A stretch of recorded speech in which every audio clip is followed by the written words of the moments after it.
Shalom, saudara-saudara yang dikasihi oleh Tuhan Yesus Kristus.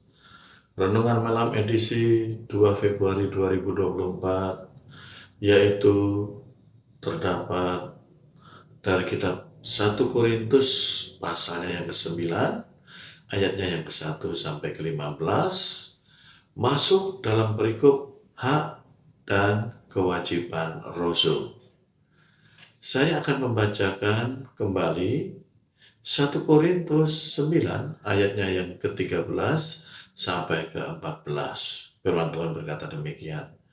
Tidak tahukah kamu bahwa mereka yang melayani dalam tempat kudus mendapat penghidupan dari tempat kudus itu, dan bahwa mereka yang melayani mezbah mendapat bagian mereka dari mezbah itu. Demikianlah pula Tuhan telah menetapkan bahwa mereka yang memberitakan Injil harus hidup dari pemberitaan Injil itu.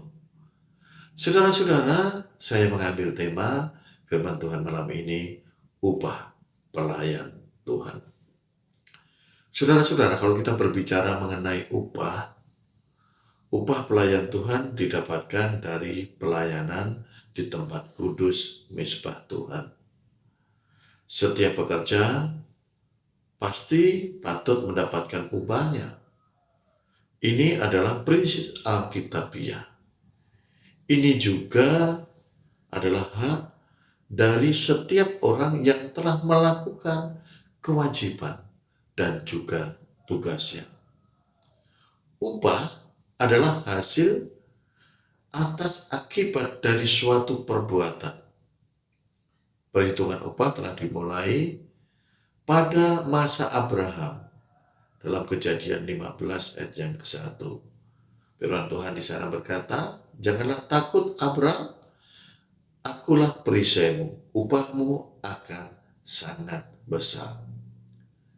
Allah dengan rahmat dan berkat-Nya tidak hanya sekedar memanggil Abraham untuk juga mengangkat martabat dan harga diri Abraham, tetapi Ia juga menghargai tiap usaha Abraham dalam mematuhi perintah-perintahnya, baik itu loyalitas, dedikasi, dan kinerja Abraham dicatat dan diberi nilai atau dihargai dalam bentuk upah yang pantas, baik duniawi dan surgawi.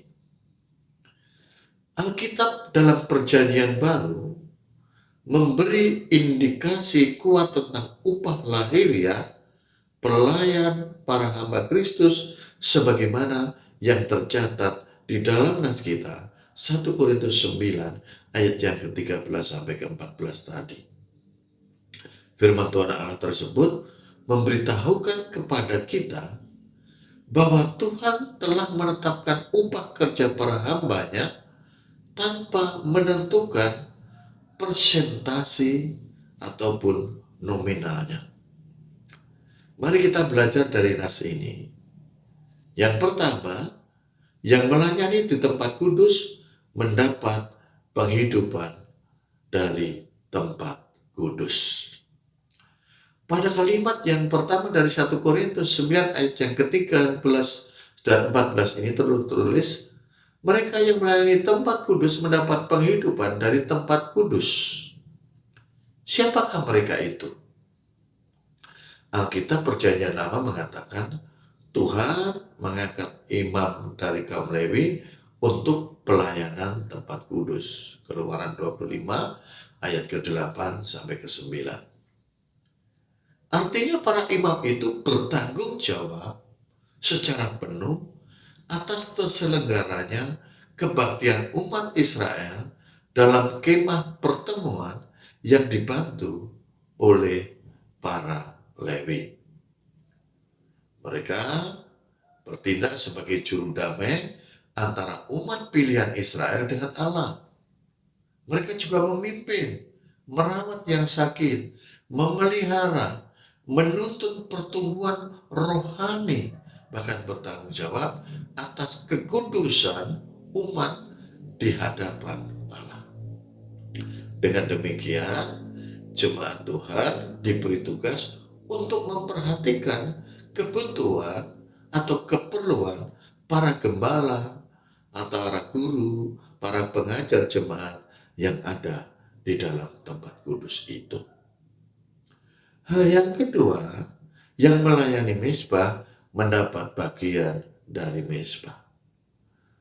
Kalimat ini dapat diidentifikasikan sebagai tugas pelayan para nabi. Karena kalau kita melihat dalam perjanjian lama, aktivitas para nabi selalu berhubungan dengan mezbah. Alasan teologisnya dimulai dari Nabi Nuh, seperti yang didapatkan atau ditemukan di dalam Kejadian 8 ayat yang ke-20.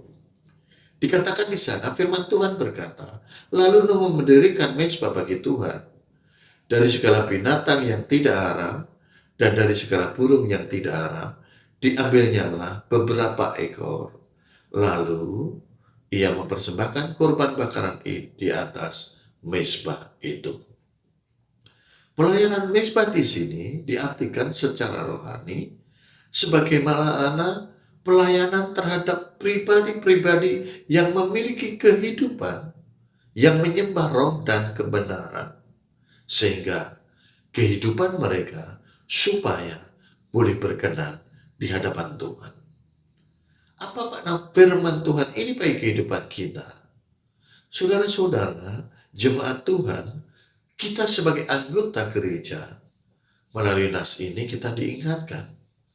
Karena mezbah kehidupan rohani kita telah dipulihkan oleh Tuhan Yesus Kristus dengan darahnya yang mahal, yang memberikan kepada kita keselamatan, sehingga kita pun sekarang boleh untuk datang kepada Allah untuk menyembah dalam roh dan kebenaran. Tentu ini merupakan sesuatu yang menyukacitakan kita.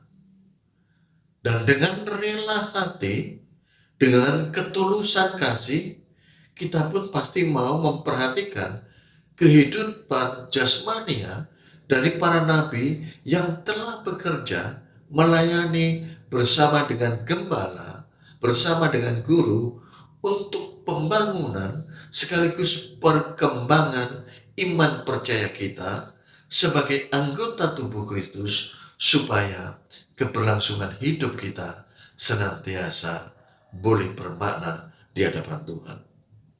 Karena itu, yang harus kita lakukan adalah marilah kita memperhatikan kehidupan para pelayan Tuhan dengan sebaik-baiknya dalam kehidupan kita.